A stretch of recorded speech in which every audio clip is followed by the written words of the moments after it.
Seja bem-vindo a mais um episódio do X1 com Raoni. Hoje vou trazer uma convidada especial, amiga minha, sou suspeito para falar, mas que desenvolve um trabalho tão quão especial. E eu queria que vocês conhecessem a nossa fonoaudióloga Tatiana Vanderlei. Seja muito bem-vinda, se apresente aí, por que da fonoaudiologia, qual é a sua perspectiva nesse tempo já de trabalho que você desenvolve. Quanto tempo? 23 anos. Então, que alegria recebê-la aqui. São 23 anos de histórias voltadas principalmente a uma causa. Vou deixar que ela conte um pouquinho como ela se encontrou nessa causa, o porquê dessa causa e aonde ela está hoje, como está brilhando. Eu participei de cada momentozinho da vida dela em relação à sua profissão, à ampliação do trabalho, enfim. Deixa ela se apresentar aí, vocês vão gostar demais. Além disso, é alta astral. Ei, mais uma vez, obrigada. Onde Raoni chama, eu vou com ele. Meu nome é Tatiana Vanderlei. Eu sou formada na primeira turma de fonoaudiologia do UniP, né? Aqui sou pioneira nesta área. Me formei no final de 2001, então agora em dezembro eu estou fazendo 23 anos, né, de formada. E assim que eu terminei o curso de fonoaudiologia, eu já comecei a trabalhar, né? Eu terminei em dezembro, quando foi em fevereiro eu já estava trabalhando. Mas durante o período em que eu fiz a minha faculdade de fono, era tudo muito novo, né? A gente não tinha fonoaudiologia na Paraíba. Quando eu entrei no curso, só tinham 14 pessoas que trabalhavam na Paraíba inteira. Então, eram fonoaudiólogos que tinham se formado em Pernambuco ou em outros estados. E era muito escasso, né, da nossa profissão. As pessoas, na verdade, não sabiam o que a gente fazia. Na verdade, eu também não sabia o que um fonoaudiólogo fazia. Eu lembro que eu estava em dúvida de qual curso eu deveria fazer. Eu queria fazer medicina. E aí, eu lembro naquela época, né, nós que somos experientes, não velhos, não é, a gente fazia o vestibular, né, que tinha a história do peneirão. Isso. Essa galera Ninguém jovem que assiste não sabe, né? Mas enfim, tinha. E aí a gente fazia e tinha a particular, que é diferente de Enem. Hoje em dia, né, as coisas são mais organizadas. Então, na época, eu fiz medicina na UFPB. E eu não sabia o que eu faria numa particular, porque não tinha medicina, não tinha odonto, não tinha essas coisas. Aí eu me lembro que Painho comprou uma revista, né? Porque a gente também, celular, essas coisas foi bem depois na nossa vida. Painho comprou uma revista e nessa revista tinha esse curso, fonoaudiologia. Eu lembro assim, um nome enorme na revista. Eu disse, que danado é isso, né? E eu via que tratava muito de comunicação, falava muito de comunicação entre as pessoas, essa parte da humanização, e estava voltado para a área de saúde. Eu falei, rapaz, eu acho que esse negócio casa comigo, porque eu falo muito, até hoje, né? Eu falo muito, eu gosto de conhecer pessoas, então aí eu fui por causa disso, por causa desse nome, comunicação. E aí passei, deixei a medicina de lado, e fiz o curso. Mas durante esses primeiros anos, são 4 anos, já é um curso de fono.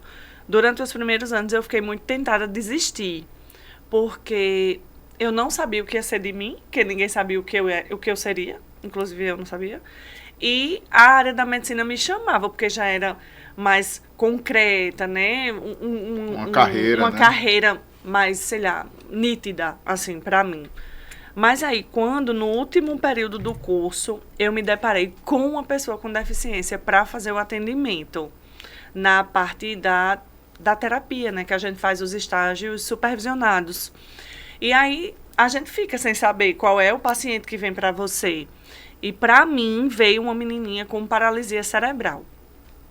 E, Raoni, eu pensava que, assim, eu queria muito ser médica porque eu pensava que era a forma que eu tinha de ajudar as pessoas, né? Eu imaginava uma pessoa tendo um ataque cardíaco, eu abrindo a pessoa, costurando, botando aquele coração para voltar a funcionar.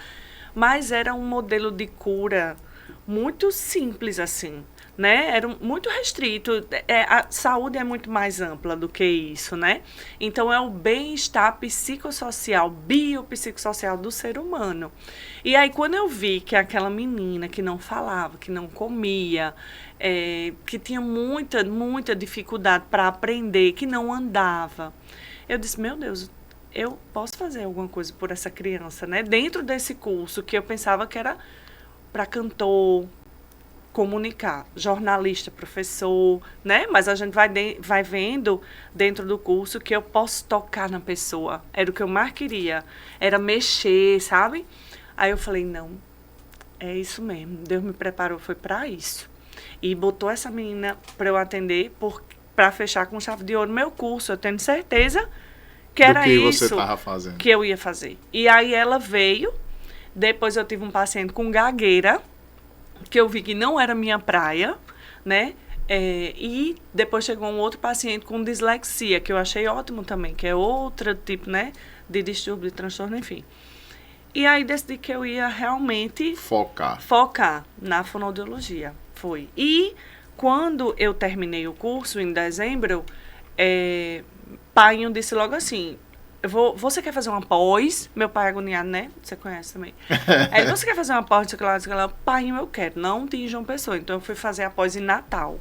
E era na área de motricidade. Então, motricidade é tudo que envolve a boca. Então, os músculos, a língua, o lábio, né? A dificuldade para deglutir, para sugar, para falar. Então, tudo que envolve a nossa cavidade oral, assim, a motricidade orofacial, ela atua. Vamos contando aí, a primeira pós. Foi nessa. E aí eu fui fazer, porque realmente eu tinha encontrado isso nessa paciente, porque realmente a gente mexe, a gente coloca uma luvinha, ativa os músculos, sabe? Ajuda. Então, é uma coisa assim, de pegar no outro, eu tenho isso. E meu tio, eu tenho um tio chamado Roosevelt Vanderlei, ele é neuropediatra. E Painho sempre foi dentista de pessoas com deficiência. Então, eu estava meio no sangue, assim, da família, sabe? Poxa vida, que massa. Quando eu terminei, aí Painho disse assim, minha filha, por que você não tenta trabalhar lá na APAI? Já que você gosta também de pessoas com deficiência. Eu fui. E me ofereci lá para ser voluntária. E em fevereiro eu estava atuando também na APAI. Comecei voluntária lá. E foi ótimo, assim, foi uma escola, sabe? Então, eu comecei lá como voluntária em fevereiro e em agosto eu tive a minha carteira assinada, né? De CLT, fui contratada lá. E fiquei lá 10 anos. 10 anos na APAI. Essa experiência de APAI, você pegou diversas deficiências, né? E fez com que você se apaixonasse ainda mais com essa causa. Hoje você disse a primeira pós. Eu quero saber a segunda, a terceira. Porque foi um mundo que foi se mostrando, né? Eu digo sempre que nessa área de atuação de vocês, da deficiência, especificamente o autismo, né? Que foi ganhando contornos muito mais visíveis, porque antigamente não se tinha isso. Eu fui uma época desbravar uma candidatura a deputado, quando eu cheguei tinha um menino preso dentro de casa, eu disse, esse menino está preso. E era o autismo e ninguém sabia, né? Ninguém sabia que era autismo. E hoje em dia, não vou dizer na moda não, ela está em destaque, né? Para que as pessoas tenham um bom diagnóstico, né? E eu vejo que você foi especificando. Não foi poucas vezes que eu lhe vi viajando para fazer um curso, né? Você e Jefferson ali, tanto que hoje o marido, que é engenheiro, deixou, né, para poder administrar as clínicas que vocês montaram a muito suor e lágrima, né? Porque vocês estão vendo aqui ela muito comunicativa.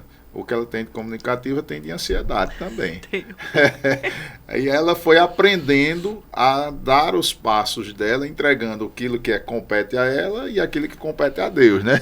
Isso. E aí ela conseguiu, né, largar de mão do ponto de vista que a ansiedade, ela não estava no controle de tudo, né? Ela estava no controle do atendimento dela, da formação dela, da capacidade dela. E eu vi que você participou muito ativamente da lei Berenice Piana. Berenice Piana. Eu vi que você teve presente quando ela veio aqui na Paraíba. Eu queria que você contasse, relatasse essa trajetória de 23 anos. Tem alguns pontos que você gostaria até para valorizar o fonoaudiólogo, né? Porque tem gente que ainda que não sabe o que o fono faz, né? Então, acho que você poderia adentrar um pouquinho mais nessa realidade, valorizar essa sua categoria que precisa de um reconhecimento de carreira mesmo, né? Na área pública, então, eu acho que é bastante defasado, né? A gente precisa ter um trabalho voltado para esse público. E eu queria deixar você à vontade para contar mais um pouquinho dos 10 anos após a PAI, o que é que você decidiu, né? O que é que você, hoje, nesses últimos anos, tem feito. Na história lá com a PAI, no mesmo ano, né, porque eu terminei em dezembro de 2001, e no ano seguinte, né, 2002, eu comecei a trabalhar na PAI em fevereiro como voluntária, mas no mesmo ano, no final do ano, meu pai me deu a oportunidade de dividir o consultório com ele, né, então ele foi, assim, um grande incentivador da minha profissão, né? Então, pai passou uma parede no consultório dele, de dentista, e a gente começou a dividir. Meu tio começou a mandar paciente para mim, né? E eu fui fazendo meu nome. Então, eu também fui nos lugares, me apresentei, botei uma pastinha embaixo do braço, pedi para ser voluntária, apresentei um projeto em Cabedelo, fui selecionada, passei um ano em Cabedelo fazendo um diagnóstico da população, né? Fui contratada, trabalhei lá um tempo. Fui também numa clínica justamente para trabalhar a parte de MO, uma clínica de especialização em odontologia. Me contrataram. Então, assim, fui com o projetinho embaixo do braço mesmo, dizer, é isso aqui que um fonoaudiólogo faz. Você não acha que eu poderia ter uma oportunidade aqui? Né? Uma humildade, assim, realmente que...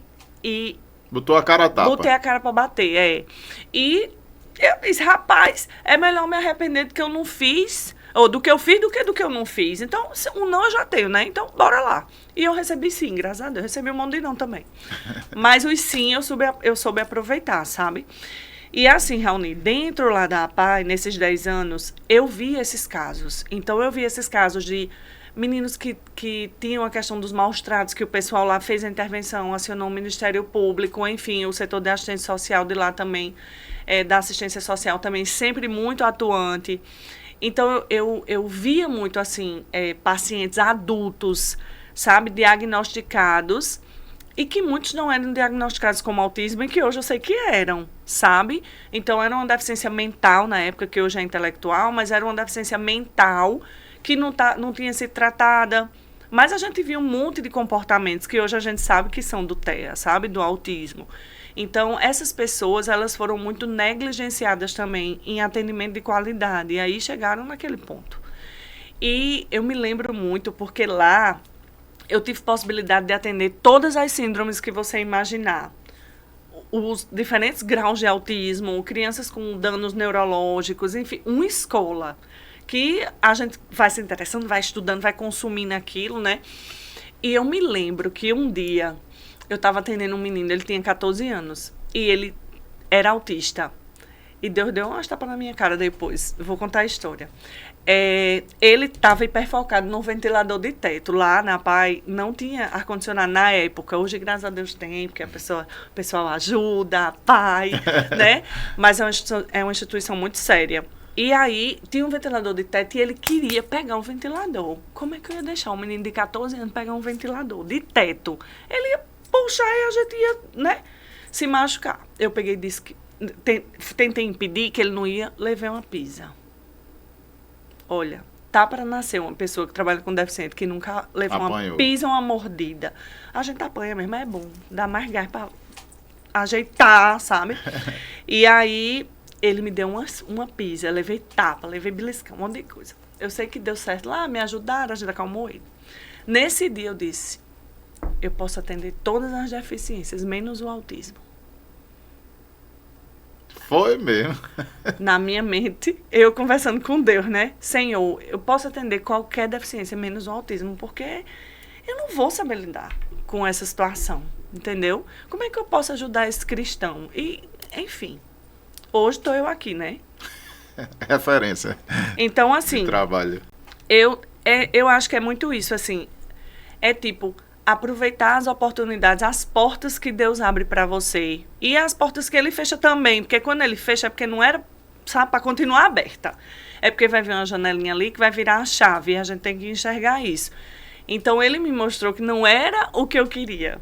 Não era o que eu queria, era o que ele já tinha planejado para mim. Era o autismo, sim, na minha vida, sabe?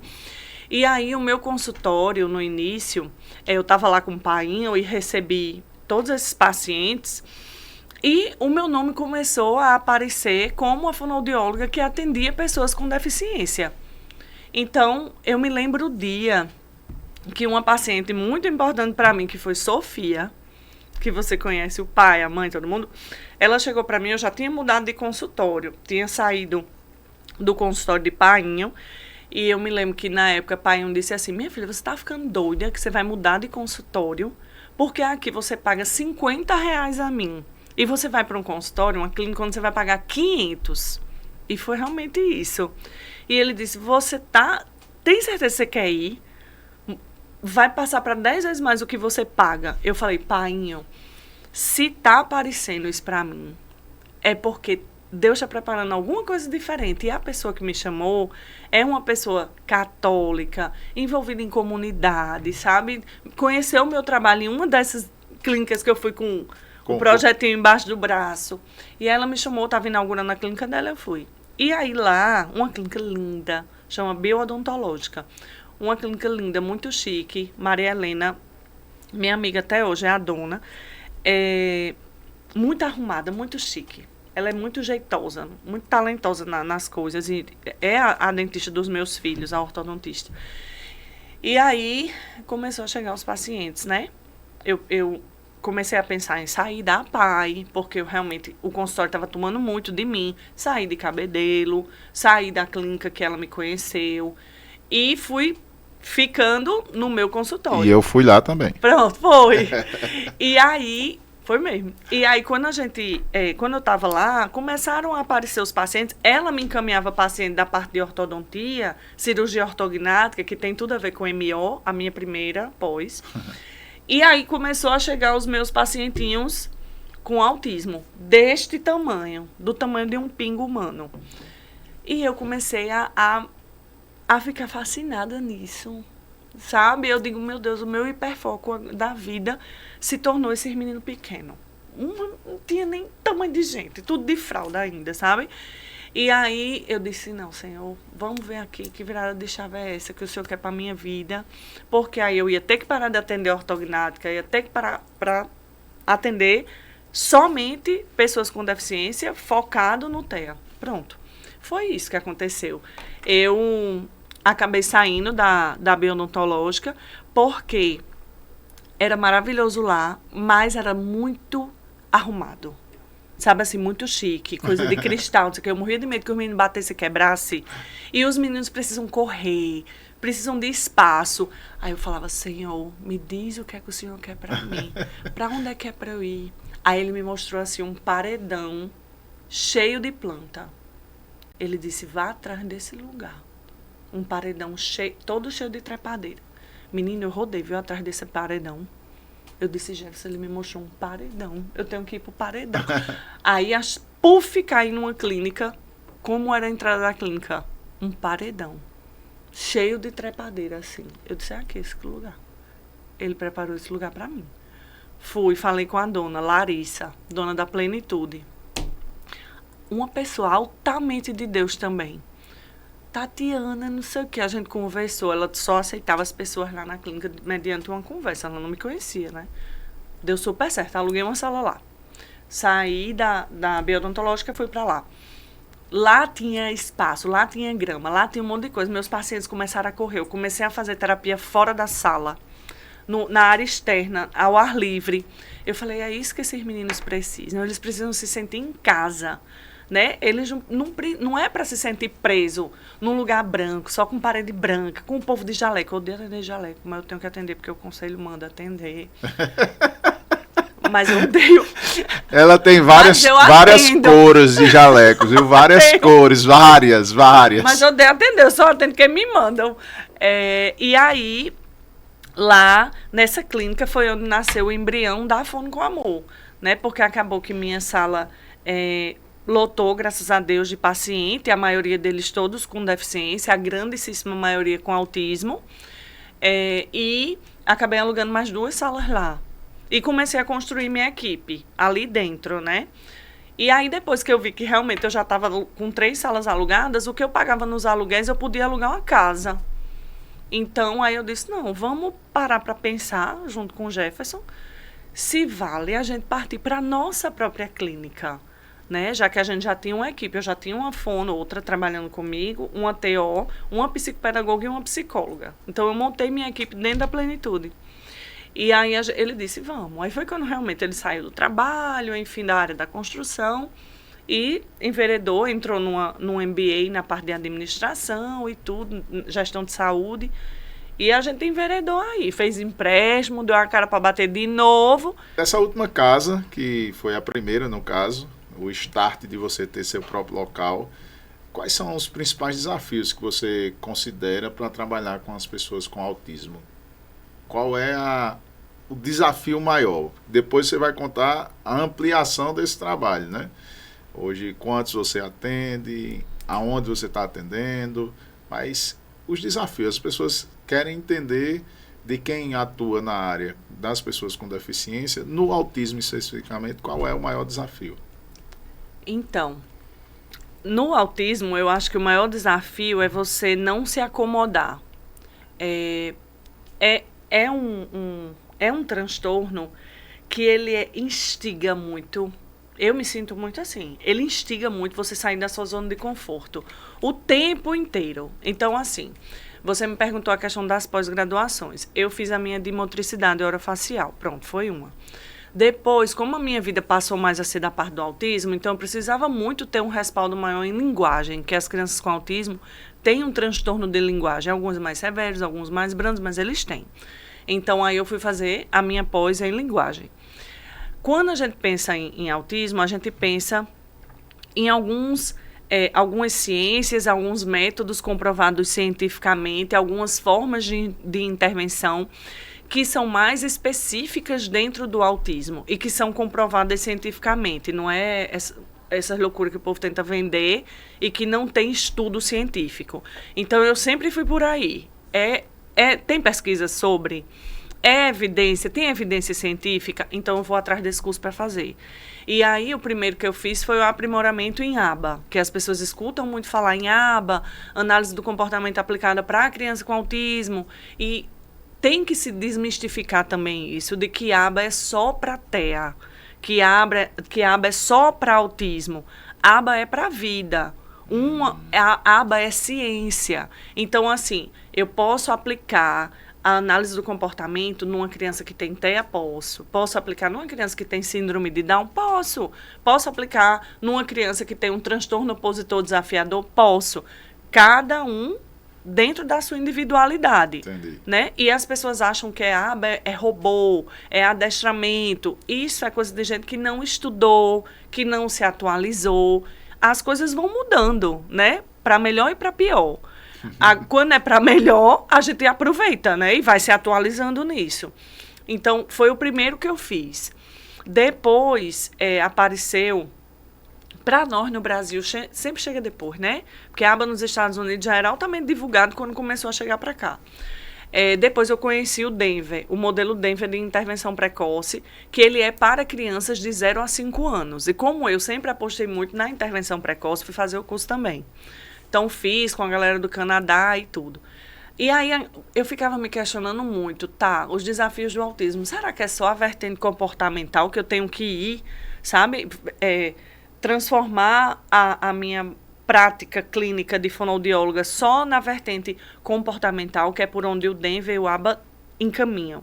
Aí eu disse, não, eu vou fazer outro curso. Aí eu fiz o DIR Floor Time, que é um outro curso, é um modelo desenvolvimentista. Então, não é comportamental. E eu disse, rapaz, eu consigo, né? Unir os dois. Então, não existe uma verdade absoluta. Para a gente que é católico, crente em Deus, a gente sabe que a nossa verdade absoluta é Deus. As outras coisas, a gente pode discernir sobre, encaixar uma coisa na outra, tentar fazer diferente, um mix, né? Eu fico pensando muito nos grandes, né, estudiosos da linguagem. A gente tem Piaget, tem Vygotsky, e tem um cara que é Chomsky, que juntou as coisas. Ele trouxe para o social. Eu falo, por que tem que ser aba verdade absoluta, só isso? Por que tem que ser D.R. Flortime, só isso? Se a gente é plural, eu sou plural, você também, os meninos não são diferentes. Então, eu uso de um e do outro. Eu dou até uma palestra falando sobre isso. Eu fui para um congresso falar sobre isso, né? Os estudos científicos em cada um desses. Então, não é porque a aba é ciência que é só ela que vale. Denver é uma ramificação da aba, né? E D.R. Flortime já é um estudo particular, próprio deles. Tudo tem evidência. E aí, os desafios no autismo, eles não se tornam só isso, de você estar se capacitando o tempo todo. Pronto, semana que vem eu vou fazer o Jasper, que já é outro. Que aí eu disse, eu vou fazer, porque eu quero conhecer, vou passar uma semana em Salvador fazendo esse curso com a galera de fora também, do Canadá. E aí a gente vai fazendo isso para melhorar a nossa prática clínica, não só isso também. Eu acho que isso, divulgar, sabe? Dizer que não existe uma verdade absoluta, que você faz a sua prática, mas, claro, você tem que ter estudo sobre para discernir. Mas eu vi que você na clínica aí, você tem vários profissionais, né? Tem. Aí hoje... Quantas clínicas? Não, hoje são 8 com Campina, né? Com Campina Grande são 8. 8 clínicas. Todas as clínicas têm um modelo adotado por você. E quantos profissionais? De que profissão? Quem são, né? Não precisa dizer os nomes, mas... não, mas não dava para eu dizer os nomes. Não, lá a gente tem fonoaudiólogo, né? Fisioterapeuta, tem psicólogo, tem psicopedagogo, tem terapeuta ocupacional, tem analista do comportamento, que faz a parte dos intensivos, os acompanhantes terapêuticos, que são os ATs, a gente tem psicomotricistas, tem nutricionistas, tem musicoterapeuta, eu acho que é isso. Se eu não esqueci ninguém. Profissional da educação física. Tem também. Desculpa, temos também. Então, eu tô ligado. Tem, faltou eles, né? Tem os profissionais de educação física. Hoje, a equipe de prestadores está em torno de 189, né? E de pacientes, perto de 700 pacientes lá. Que bacana, parabéns. É uma alegria imensa ver o crescimento do seu trabalho e efetivo, porque... Muitos você tem dado alta, né? Tem, né? Graças a Deus. Você tem evoluído os pacientes para alta. Isso vamos dizer assim, é o coroamento do trabalho de vocês. Você consegue supervisionar todas as clínicas? Como é esse processo de acompanhamento? Hoje, na verdade, é assim. Você ainda está na linha de frente atendendo? Tô, porque... Mão na massa. Não consigo deixar, eu não consigo. Atendo pouco, né? Eu atendo terça e quarta de manhã e quarta de tarde, mas eu atendo meus pacientes. E nos outros dias, a gente está no suporte da parte administrativa. Então, tem reunião gerencial toda semana, né? Tem reuniões particulares com os gerentes, que são 7 toda semana. A gente visita as clínicas, né, para ver as demandas, escuta os pais. Recentemente, a gente contratou um assistente social para a clínica, que, segundo ela mesma falou, foi nós estamos saindo na frente, né? Estamos sendo vanguardistas, porque...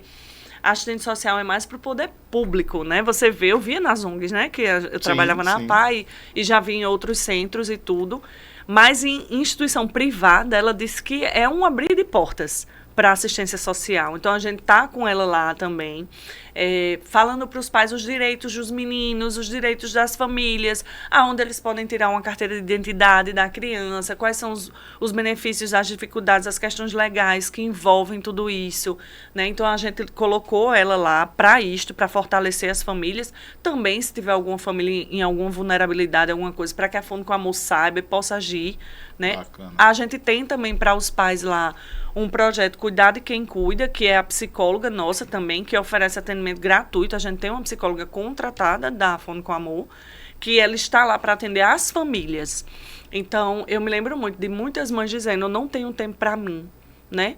Eu não tenho dinheiro para gastar comigo, porque eu já pago uma coparticipação muito alta para o meu filho no plano, ou tudo que eu tenho eu dou para o meu filho a nível, né, de valor. Abdiquei do meu trabalho para dar conta da rotina do meu filho, só meu marido trabalha hoje em dia. Então, muitas vezes, essas mães que abrem mão da própria profissão, da própria carreira profissional para viver em benefício unicamente do filho, elas são pessoas que precisam de um De suporte, cuidado. de uma ajuda, de um cuidado, de um olhar diferente. Então, lá na clínica a gente tem essa pessoa, que é a doutora Rossana. Ela está lá 3 dias na semana só para atender os pais.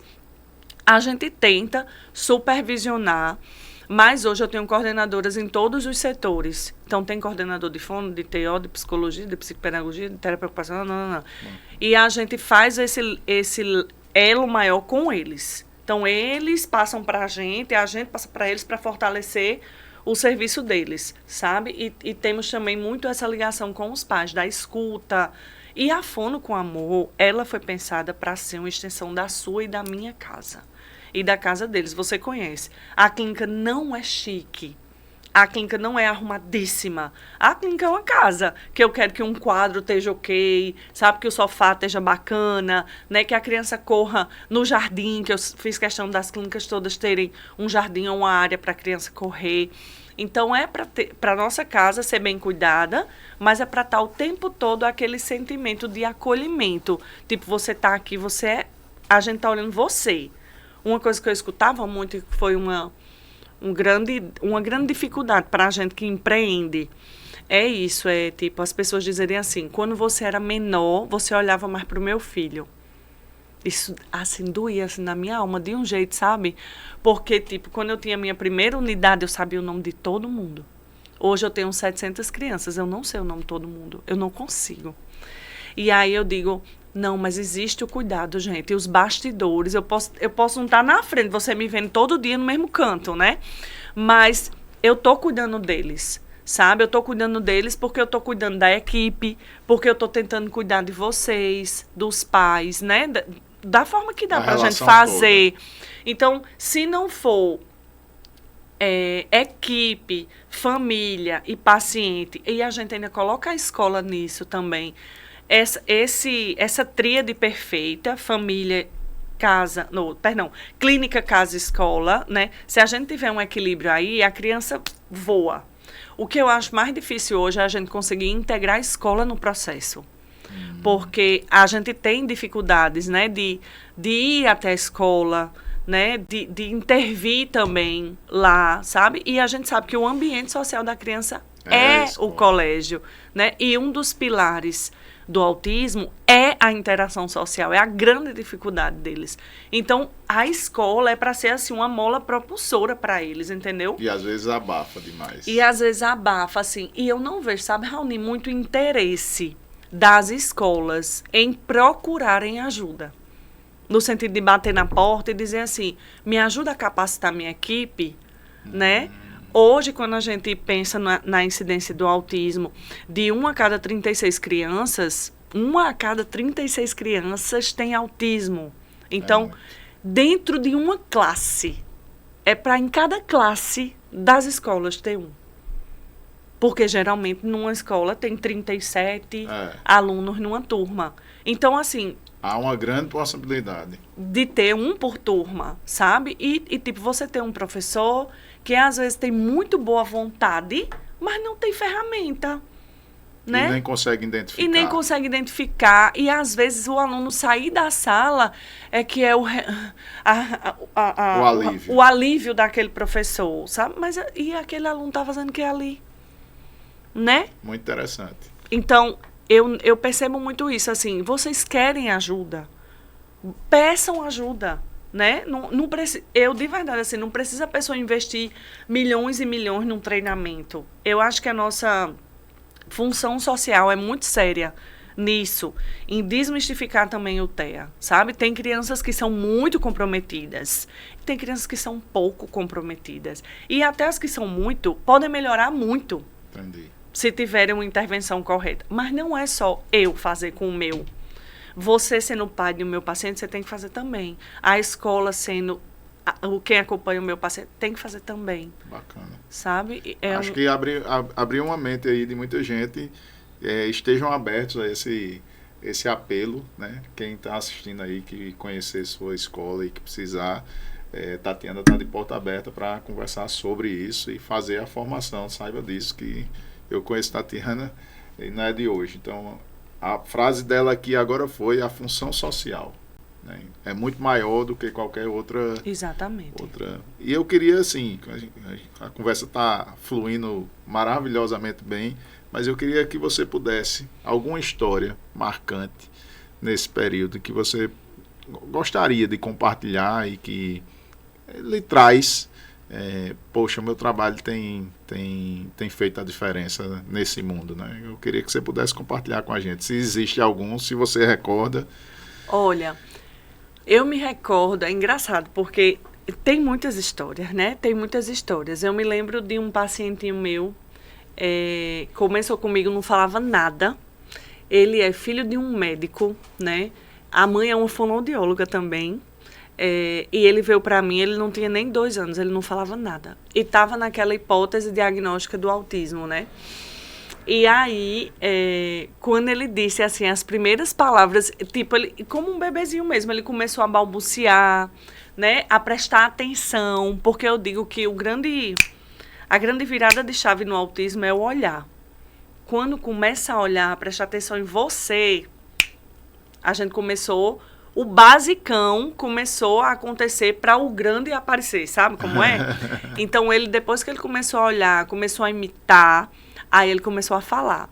E eu me lembro que a mãe dele dizia assim, mulher, pelo amor de Deus, onde é que faz parte de ligar a chave desse menino? Que agora o menino não cala a boca.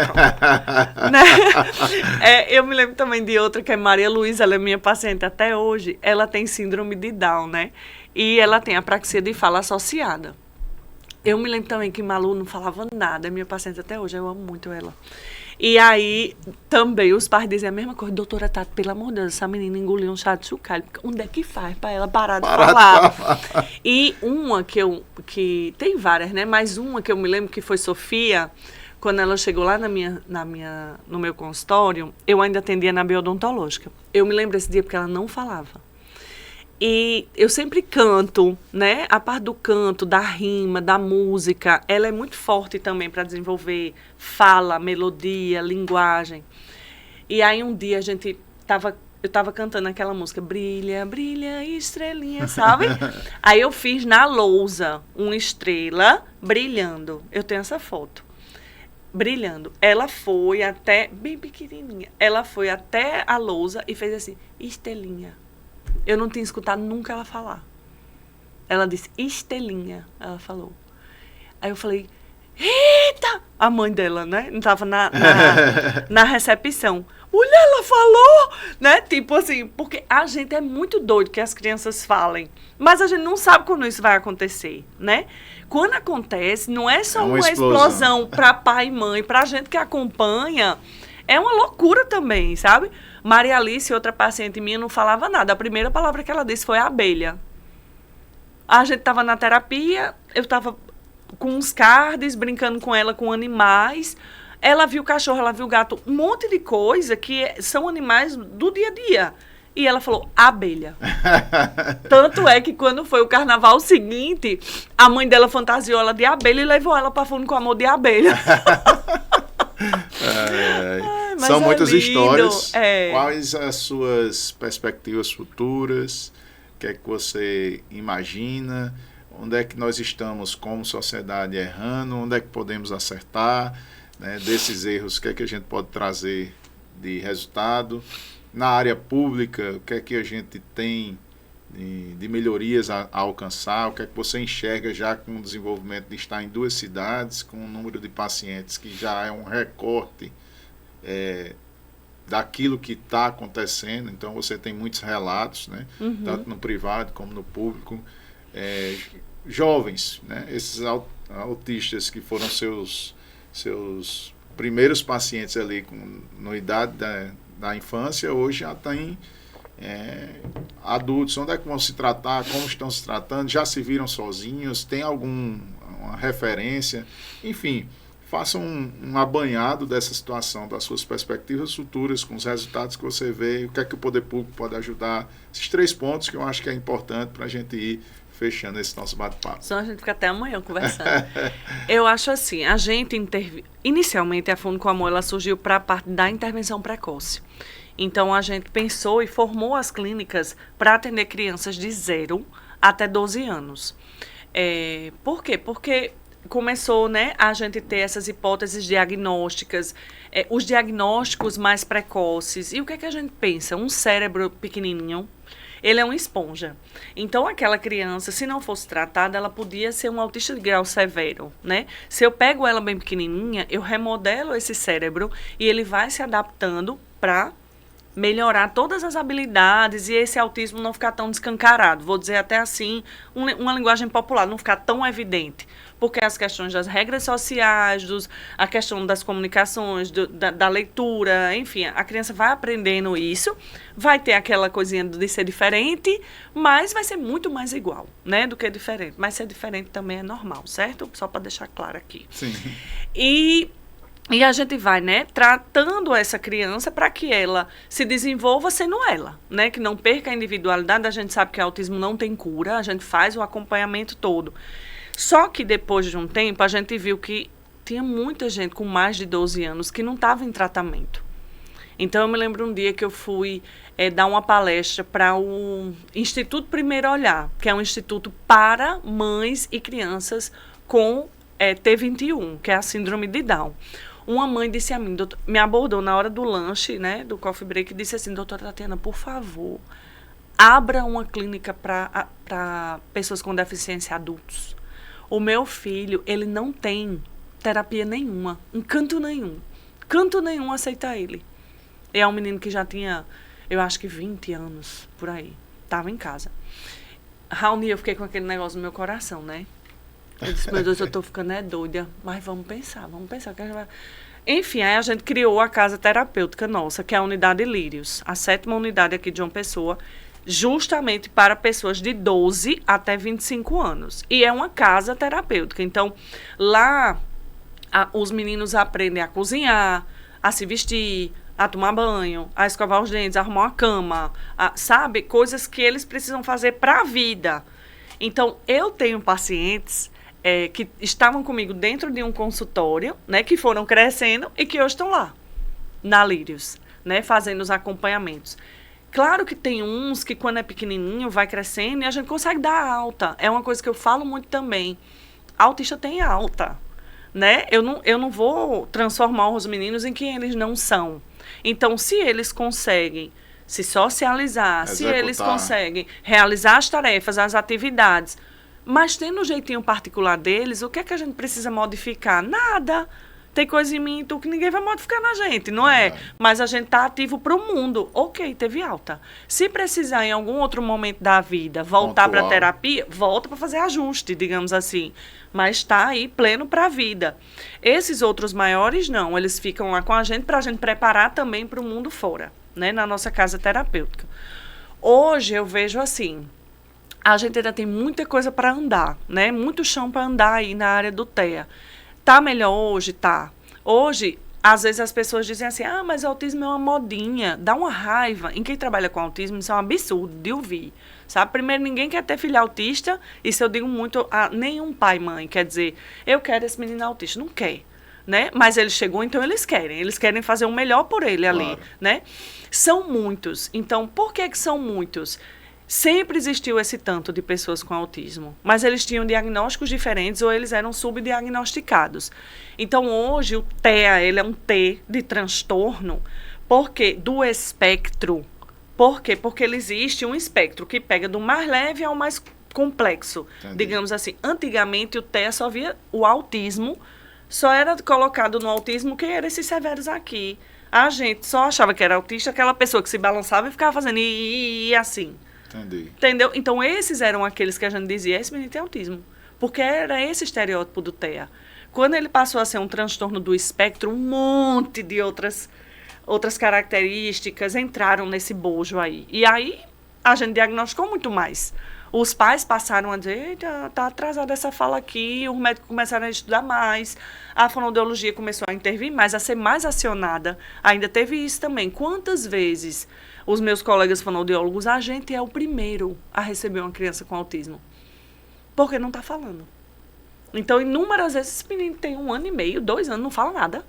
Eu vou levar num fono, né? Aí a gente fica com as orelhas em pé e encaminha para o neuro. Aí a gente junta em equipe, acaba tendo aquela hipótese, né? Ou muitas vezes fecha mesmo o diagnóstico. Mas eu acho que precisa muito, né, ainda, de informação séria, de desmistificar muita coisa sobre o autismo, de incapacidade, sabe? De tirar isso, esse capacitismo, pronto, esses rótulos de que são incapazes, de que são agressivos, ou de que não vão falar, ou que não gostam de carinho, ou que não olham no olho, coisa que é tão idiota que essas pessoas falam hoje em dia ainda, que eu acho que precisa, sim, da gente informar, e eu acho que a gente tem que falar muito mais do que se pode, do que se é capaz, do que se tem de potencial, sabe, para desenvolver.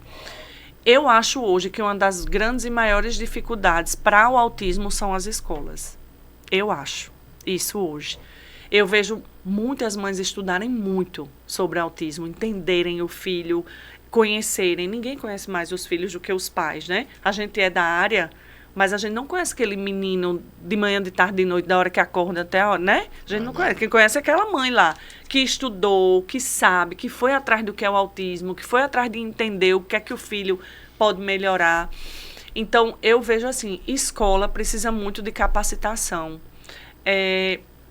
Políticas públicas, eu vejo muito assim, de fazer realmente esses investimentos em termos de informação, sabe? De desmistificação de muita coisa, de investir nos colégios, sim, de melhorar também a terapia dessas crianças.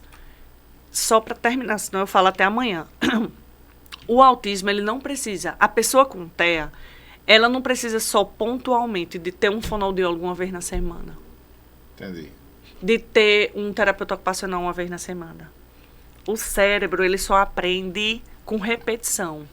Então, eu e você, quando a gente estava no colégio, a gente só aprendeu o A, porque o A foi apresentado para a gente umas 1000 vezes. Até a gente aprender que aquilo era um A. E nenhum professor ensinou a gente a fazer o A cursivo antes do A bastão. A gente aprendeu esse aqui porque a nível motor ele é muito mais fácil da gente fazer esse movimento do que o de círculo, sabe? Mas a gente só aprendeu isso e isso porque treinaram a gente muitas vezes. Então, a pessoa com TEA, ela tem um transtorno do neurodesenvolvimento. Neurodesenvolvimento, transtorno, quer dizer que o cérebro dela funciona diferente do meu e do teu. Então, eu preciso estimular esse cérebro mais vezes. Mais vezes. E não é só dizer assim, vamos estimular Raoni, senta aí, Raoni, e papapá, manda um monte de demanda para você. Não, é brincando, é lúdico, é de forma natural, respeitosa, porque existe um mito muito grande também de empurrar a goela abaixo as estimulações que a gente quer e o autista só responder, sem ele ter voz e vez. Já existiu isso no passado. Já existiu. Hoje em dia a gente não pode mais deixar existir, entendeu? E esse tipo de terapia respeitosa, intensiva, natural, com estudo científico, ele existe. Agora a gente precisa mostrar às pessoas que isso existe. E aí, poder público, informação, escola, campanha, tudo que a gente puder fazer, a gente tá no meio aí. Estou fervilhando de ideias, mas como o tempo é curto, eu queria agradecer e pedir a você, qual mensagem que você deixa para os pais, para os educadores, empresários, professores, desse tempo de lida com a pessoa com deficiência. Queria que você deixasse. Agradecer a você, Tati, pela oportunidade de nós batermos esse papo, aprofundarmos mais. Siga Tatiana Vanderlei, siga Fono com Amor lá no Instagram. Diga aí seu Instagram, porque você... Tati.Fono com Amor. Pronto, Tati.Fono com Amor. E deixa aqui a sua mensagem para essa câmera aqui. Vou dizer uma coisa para vocês. Rápido, vou tentar ser rápida. No meio da minha trajetória, eu me formei no curso de Direito. Também sou formada em Direito, porque eu sou doida de fazer um monte de coisa ao mesmo tempo. Quando eu estava estudando o curso de Direito, eu entendi que o propósito de Deus na minha vida para eu estudar Direito era entender as leis para ajudar também as pessoas com autismo. No meu TCC, eu pensei em fazer o TCC na área da anencefalia, sabe? Para falar sobre o direito à vida e tal e tudo. E eu estudando lá, eu gravei uma coisa que um ministro falou uma vez sobre as crianças anencéfalas, né? que eles são como crisálidas que nunca vão sair do casulo, né? Ou seja, ele era a favor do aborto dessas crianças porque elas eram crisálidas que estavam presas dentro do casulo. Elas não chegariam a ser borboletas, elas não iam voar. Então ele achava que elas não mereciam viver. Isso foi um das justificativas do voto dele a favor. Eu sou contra, só para deixar claro aqui. Mas quando a gente pensa na criança com autismo, eu penso muito ela como uma crisálida dentro do casulo da borboleta, sabe?